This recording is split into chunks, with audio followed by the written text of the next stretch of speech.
The National Desk, America's News Now.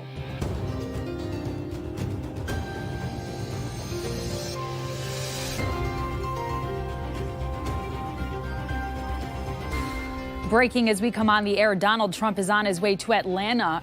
What he'll face when he lands. U.S. officials are clear on what happened to Russian Wagner leader Prigozhin, why they think foul play was involved. Our initial assessment is that it's likely Prigozhin was killed. We're continuing to assess the situation. To strike or not to strike? That is the question before the United Auto Workers Union, and we may have the answer tonight.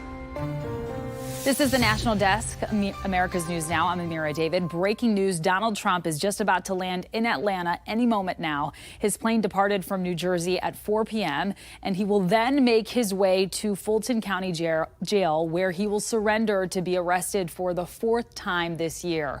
When he arrives, he will see dozens of his supporters rallying outside the Fulton County Jail with signs, flags, and banners. Officials have tightened security, cutting off vehicle traffic and setting up barricades. His supporters say questioning the election results isn't a crime.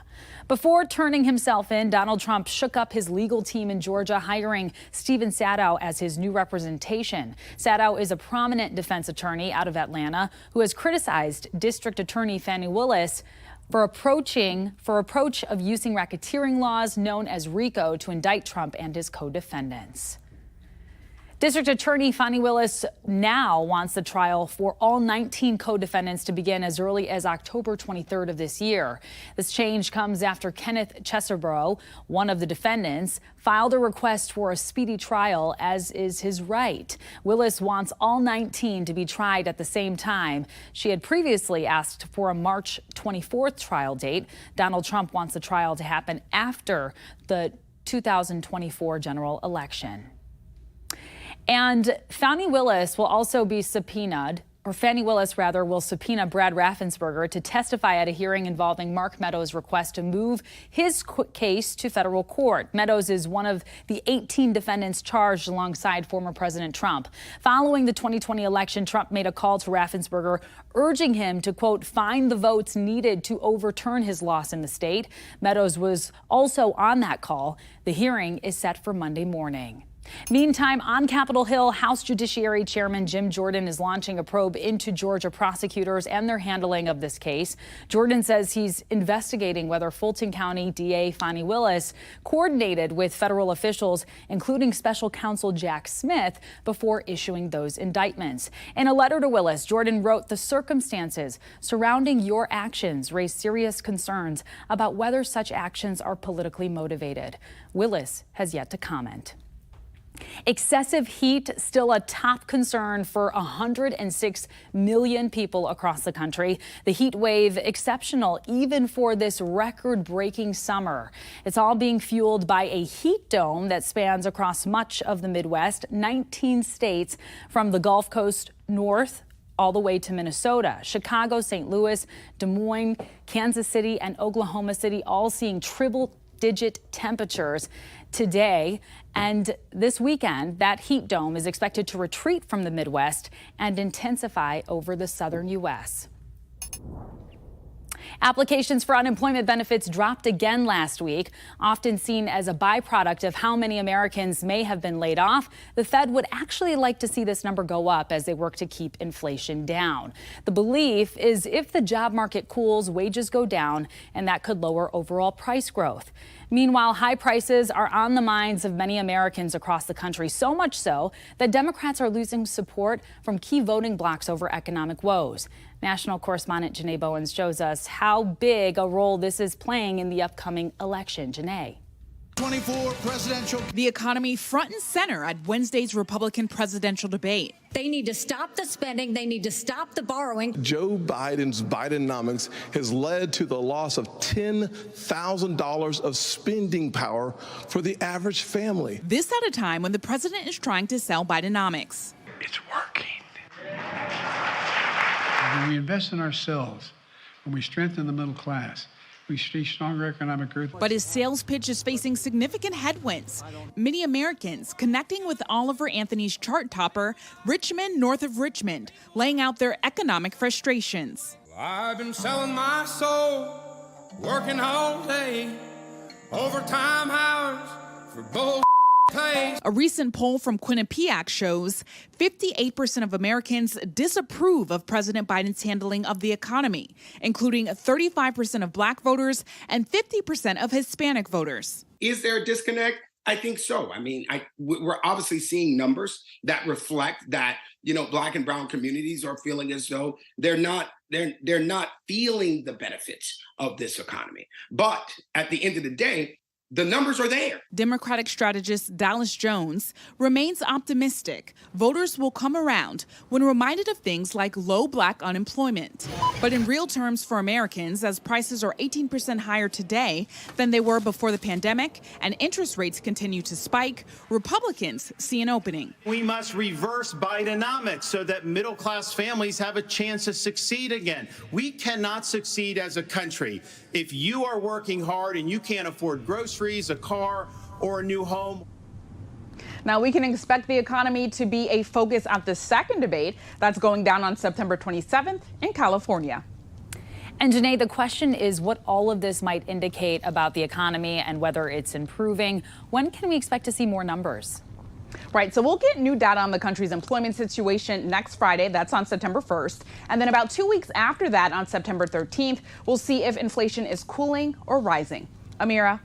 That's a big question. Janae Bowens out of Washington, D.C. for us. Thank you so much. United States intelligence officials believe an intentional explosion took down the plane that former Wagner leader Yevgeny Prigozhin is presumed to have been on. Speaking anonymously, one of the officials said that the explosion falls right in line with Russian President Vladimir Putin's long history of trying to silence his critics. Witnesses to the crash told Reuters they heard a loud bang before the plane actually fell out of the sky with only one wing attached. But Pentagon officials dispute claims it was shot down. The press reporting stating that there was some type of surface-to-air missile that took down the plane, that we assess that information to be inaccurate. Again, nothing to indicate and no information to suggest that there was a surface-to-air missile. The Justice Department is suing SpaceX, accusing the company of violating the Immigration and Nationality Act. The lawsuit claims that between September of 2018 and May of 22, SpaceX routinely discouraged refugees from applying and refused to hire or consider them. The lawsuit also says SpaceX falsely claimed in its job listings that only green card holders and U.S. citizens could work at the company because of federal export control laws. SpaceX has not publicly responded. Part of President Biden's immigration policy is being debated in federal court today. The National Desk's Jay Avila is in Victoria, Texas, with the latest. The Biden administration launched this parole program in January. It allows up to 30,000 people a month into the U.S. from Haiti, Cuba, Nicaragua, and Venezuela. The program is only open to immigrants from those 4 countries who apply for temporary legal status for urgent humanitarian reasons or significant public benefit. They also must have a sponsor in the United States who can help them financially and with finding a job. Eric Sipe testified about sponsoring a friend from Nicaragua who is now staying with Sipe's family in Washington State. This program is a bright spot in what seems to be an extremely broken immigration system, and it really centers on relationships and on bringing people together. The Joseph family from New York were also at the trial. They are sponsoring 7 relatives trying to escape violence in Haiti. They are anxious to receive and welcome their loved ones through this parole program, which is the only avenue they have to be able to be safe. Attorneys for Texas and 20 other states argue the Biden administration does not have the authority to run a parole program without approval from Congress, and that it puts a financial strain on the U.S. healthcare system, police, schools, and driver's license enforcement. Immigrant advocate groups and the Department of Justice have been arguing in support of the federal program. It's estimated 160,000 people have already entered the U.S. on this parole pathway. U.S. District Court Judge Drew Tipton is expected to rule late next month if the program can continue. In Victoria, Texas, Jay Avila reporting. Jay, thank you. Coming up on the National Desk, 8 GOP hopefuls battled it out at the first Republican presidential debate last night. The highlights and where the candidates stand now. Plus, is the United Auto Workers Union headed for a strike? When we may get an answer on that. And what's in your water? It may be harmful forever chemicals, where they were recently found.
The Detroit auto industry is getting closer to a possible work stoppage. This as United Auto Workers tallies votes from rank and file union members to authorize a strike. The online vote started over the weekend and ended last night. The UAW expects to announce the results tonight or tomorrow. A strike won't happen before the current contract ends on September 14th, but Union President Shawn Fain said there will be no extensions without a new deal.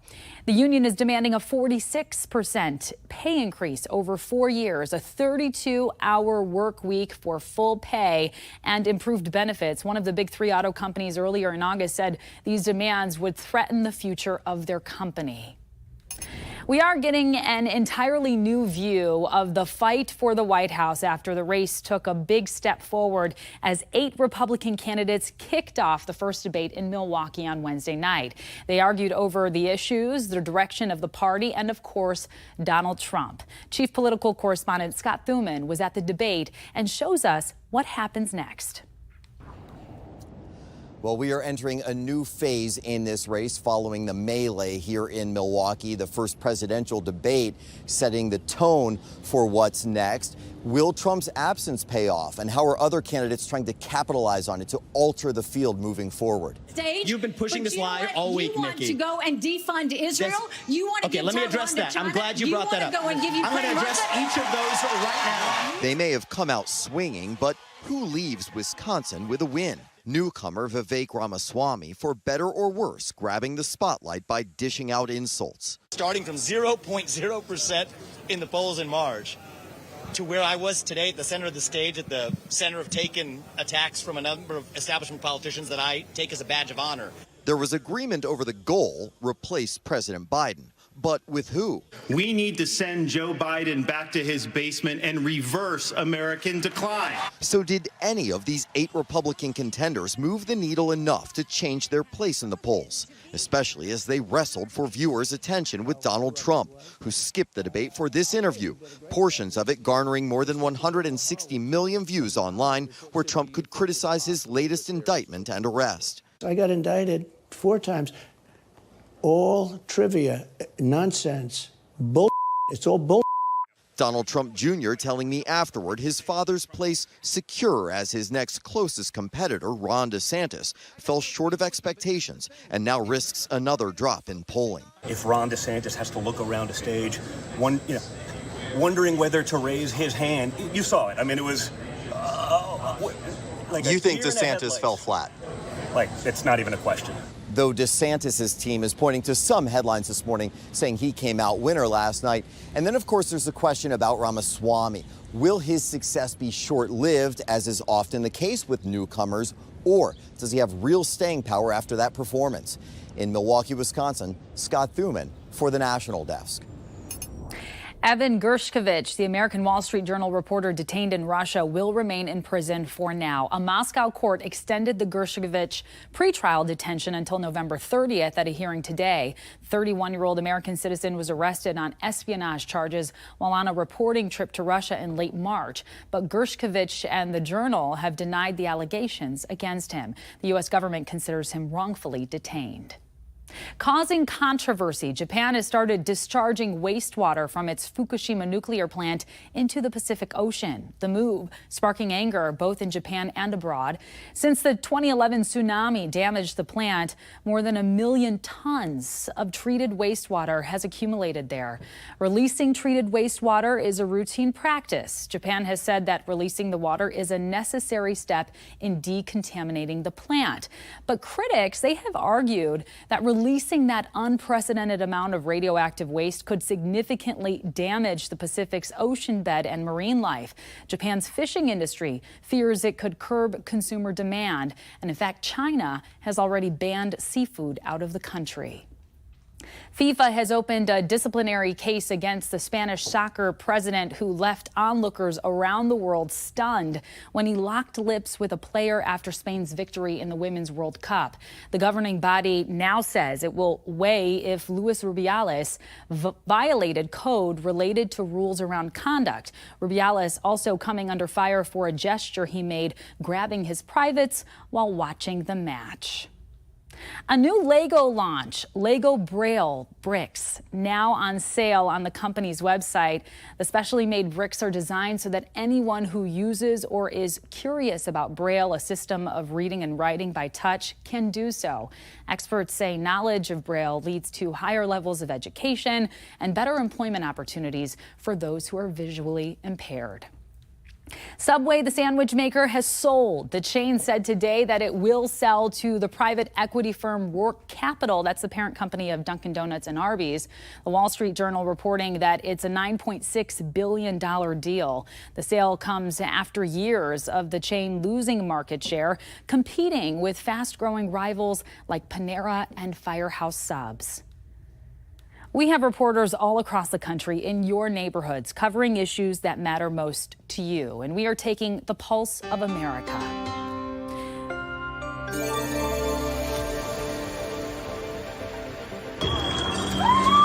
A speeding car that lost control in a Clovis neighborhood cost thousands of dollars in damage to a neighbor's fence and the Lewis family home. They had just put their 2 daughters to bed. Neighbors yelled at us saying the house is on fire, you need to get out. So we had no choice but to come to the front door, and we were right here just as we saw the flames coming up. The driver of the car ran after the crash, but his passenger was still in the front seat as a fire erupted. A neighbor bravely got debris off the car and pulled the woman to safety. Clovis police say the woman was later arrested for disorderly conduct. The house is insured, but the Lewis family won't be returning anytime soon. At least 6 months. We will have no home for 6 months. This is more than just a home to the Lewis family. It belonged to Stacy's mom and dad, and now they own it. The good times have been put on hold until major repairs can be made.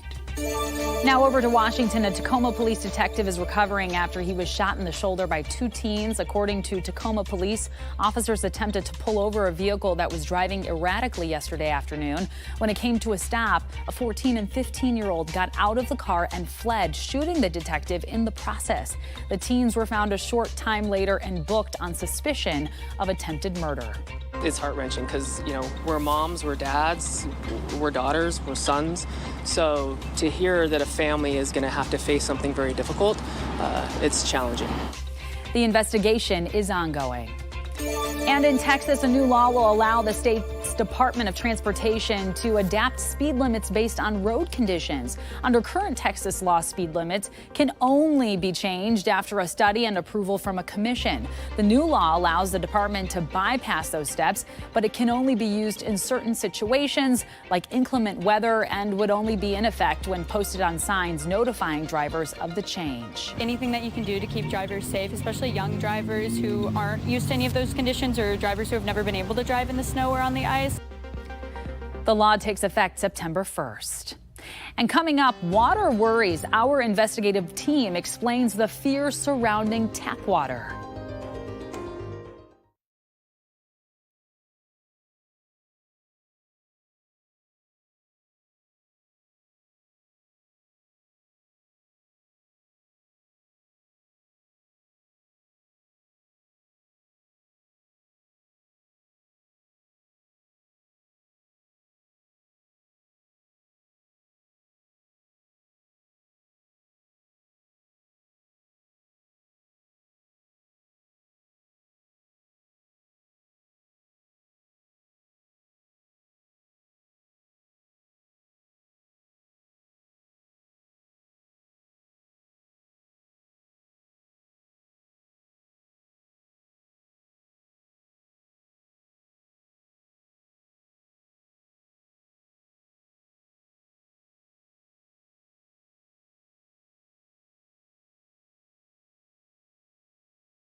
Last year, a Spotlight on America investigation found dangerous PFAS forever chemicals in the tap water at several Washington, D.C. area landmarks, including the U.S. Capitol and the EPA headquarters. Days ago, our national investigative team found more PFAS tap water contamination at a major tourist destination. Mark Hyman has this report in tonight's Inside Your World Investigates. As part of the D.C. investigation, several brands of bottled water were also tested. Unlike the tap water, there were no detectable PFAS chemicals in the bottled water. The International Bottled Water Association told us that nearly 70% of all bottled water is produced using city water sources. It's safer to drink from a bottled water than it is from the municipal water. A multi-stage purification process is why bottled water at the supermarket that came from a municipal water utility is cleaner and safer than the same city water that comes from your tap. We visited Artesia Springs Bottled Water Company in Texas and spoke with CEO Rudy Ramon to understand why bottled water consumption increases each year. When I grew up, everyone drank water out of the tap. We drank out of the garden hose. So what's changed? I think a lot of it is for the fear of what's in the water. People are buying our 5 gallons by the pallets. We took our tap water investigation to Maine and collected samples throughout the state. They were tested by the certified labs of SGS North America. We collected water serving the University of Maine, fright novelist Stephen King's home, tourism hotspot Bar Harbor, Acadia National Park, Maine Maritime Academy, Maine State House, Scenic Bath, the house where Harriet Beecher Stowe wrote Uncle Tom's Cabin, L.L. Bean, the city of Lewiston, and Barbara Bush Children's Hospital. Sometimes an organization or homeowner wouldn't allow us to take a water sample for testing, but their neighbors did. That meant we still got to sample the water our target locations were getting from the local utility. And those very helpful neighbors requested we not identify them. Nearly half the locations were getting water that contained PFAS contaminants. 4 had PFOA that has been designated a possible carcinogen. Water serving the State House and the Children's Hospital had PFOA and PFOS, the other chemical linked to cancer. On the plus side, none of the 18 PFAS contaminants we tested for were detected in the water serving these 6 locations. Overall, there were 8 different PFAS chemicals detected, including 4 that are generally considered among the most toxic, were found in the water supplied to the State House, where the governor and all 186 state legislators work. The level of PFOA detected in every location exceeded the limits in the EPA's interim health advisory released last year. At the State House, the detected PFOA was more than 1,000 times the EPA limit. All of this raises a very important question. If a bottled water plant uses municipal water, purifies it, and makes it safe to drink, then why doesn't the city utility do the same thing with the water it supplies to the community? A lot of it's expense. They don't want to put the money into it. And let's be fair, they have a monopoly. They have a monopoly. Yes, they do. I'm Mark Hyman in Augusta, Maine. Coming up on the National Desk, short-staffed, why your workplace may have been on the emptier side today.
If a few of your coworkers were missing from your workplace today, it is not unlikely they called out sick. Today, August 24th, is the #1 sickest day of the year. That's according to researchers at Flamingo, a time management platform, who went through 5 years of sick leave data to compile this. The #2 day on their list, February 13th. That's the day before Valentine's, and conveniently, this year it was a day after the Super Bowl. Stomach bugs were the most common reason for the sick calls. And February, by the way, is the sickest month of the year, with about 10% of the American workforce calling out at least one day. Well, fall came early this year at Starbucks with the return of the famous pumpkin spice latte. This is the 20th year the coffee chain has brought back the seasonal beverage. It includes espresso, pumpkin spice sauce, and steamed milk, topped, of course, with whipped cream and pumpkin pie topping. Doesn't that sound delicious? Starbucks is not the only company to bring back the pumpkin spice latte. While summer is still in full swing, 7-Eleven and Krispy Kreme debuted their offerings the first week in August, and Dunkin' Donuts was right behind the week of August 14th. It's moving earlier and earlier, but we love it. Welcome fall. Thank you so much for joining us. We invite you to join us again tonight for the evening edition of the National Desk. You can check your local listings. I'm Amira David. Good night.